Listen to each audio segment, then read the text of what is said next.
Soeharto lahir di Sedayu, Bantul, Yogyakarta pada tanggal 8 Juni 1921 dari pasangan Kertosudiro dan Sukirah.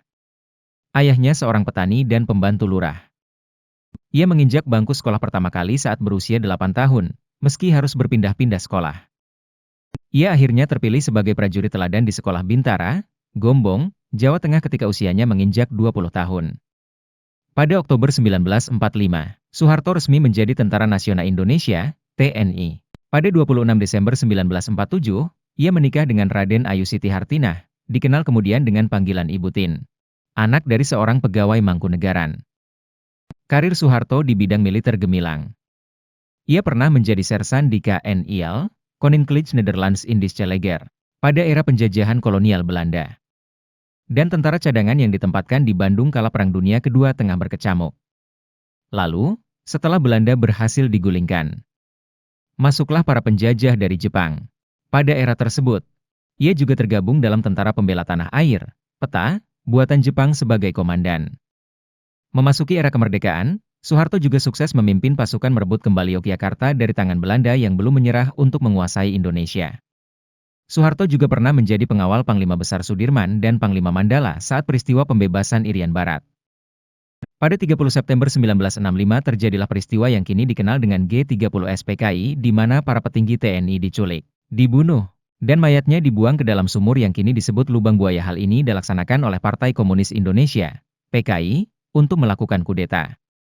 Sehari setelah peristiwa G30 SPKI, Soeharto mengambil alih pimpinan Angkatan Darat karena Letjen Ahmad Yani, Panglima Angkatan Darat, tidak diketahui keberadaannya. Karirnya makin melesat di militer. Pada 14 Oktober 1965, Soeharto diangkat sebagai Panglima Angkatan Darat menggantikan Ahmad Yani. Beliau pun membubarkan PKI dan ormasnya. Lalu pada bulan Maret di tahun berikutnya, ia menerima surat perintah 11 Maret, Super Semar, dari Presiden Soekarno. Keadaan politik semakin runyam pasca kejadian G30 SPKI sehingga pada sidang MPRS, Maret 1967 ditetapkanlah bahwa Soeharto resmi menjabat Presiden Republik Indonesia. Dalam perjalanannya, Soeharto memimpin Indonesia selama 32 tahun dan telah melewati 6 kali pemilihan yang dilaksanakan oleh MPR. Sebagai permulaan, Soeharto membabat habis orang-orang yang terikat dengan PKI. Ia juga menciptakan program stabilisasi dan rehabilitasi ekonomi. Kedua program ini diharapkan mampu menciptakan demokrasi ekonomi dan kemakmuran masyarakat. Inflasi dapat terbendung antara tahun 1967 hingga 1968 meski pada akhirnya harga barang-barang pokok pun melonjak kembali akhirnya. Dibentuklah Kabinet Pembangunan pada Juli 1968. Pengendalian geliat kenaikan harga barang terutama sandang, pangan, dan kurs valuta asing pun dikerahkan. Sejak saat itu ekonomi nasional jauh lebih stabil. Di samping itu, Soeharto juga berhasil memanfaatkan kelebihan Indonesia dalam bidang agraria. Presiden Soeharto sukses mengantarkan Indonesia sebagai produsen beras terbesar di dunia. Tercatat pada tahun 1984 produksi beras mencapai 25,8 juta ton. Ia mendapat predikat sebagai Bapak Pembangunan Nasional yang diberikan oleh FAO, Food and Agriculture Organization of the United Nations, akibat keberhasilannya tersebut.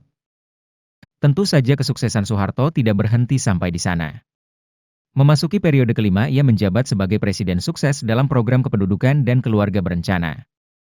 Ia mendapatkan piagam, UN Population Award, dari markas besar PBB di New York, 8 Juni 1989. Pada era Soeharto juga dilaksanakanlah pembangunan nasional baik untuk jangka pendek maupun jangka panjang. Program ini dikenal dengan nama, The Trilogi Pembangunan, yakni berisi stabilitas, pertumbuhan, dan pemerataan. Program jangka pendek yang terkenal kala itu adalah Pelita, pembangunan 5 tahun.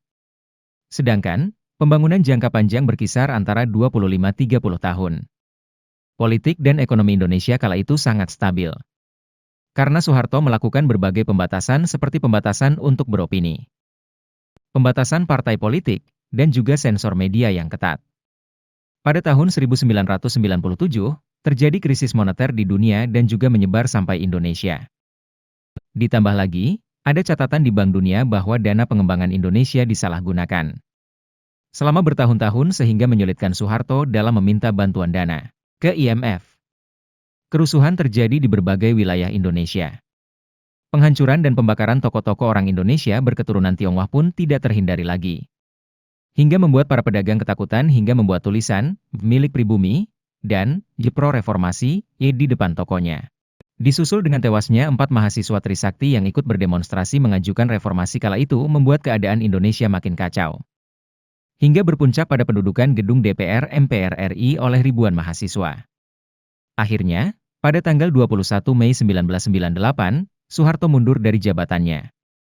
Selain karena desakan demonstran, ia juga merasa dikhianati oleh orang-orang terdekatnya yang dulu menjadi menterinya. Wakil Presiden B.J. Habibie menggantikannya menjadi presiden saat itu pasca lengser.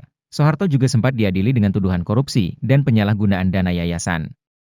Soeharto juga bersedia bertanggung jawab atas dana-dana tersebut. Dalam proses hukum, ia jatuh sakit dan menyebabkan proses peradilan tertunda. Soeharto wafat pada tanggal 27 Januari 2008 setelah dirawat selama 24 hari di Rumah Sakit Pusat Pertamina. Jenazahnya pun dikuburkan di pemakaman Astana Giri Bangun, Karanganyar, Jawa Tengah.